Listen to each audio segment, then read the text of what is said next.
balog'at yoshidagi qizlarga maslahat. Hozir sizlar mensimaydigan bolalar bor-ku, yozda ishlaydigan, borib mashinada, mo'ykada mashina yuvadigan, mors sotadigan, suv sotadigan, ofisantlik qiladigan, somsa bo'lsa ham sotib o'zini tirikchiligini qilib pulini topib ota-onasiga og'iri tushmaydigan, sizlar mensimaydigan bolalar bor-ku, ana o'shalar kelajakda idealniy er bo'ladi.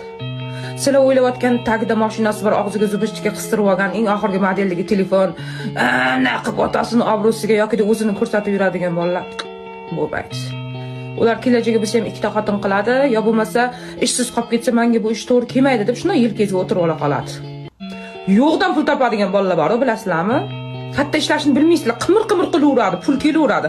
Ana o'shanaqa ideal er bo'ladi. Ertaga ishidan bo'shab qolsa ham, hayotda og'ir vaziyatda bo'lsa ham uyga ikkita nonni ko'tarib yuraveradi. Qatdan olganini bilmay ham qolasizlar shu sirligidan. O'shaning uchun to'g'ri vibr qilinglar.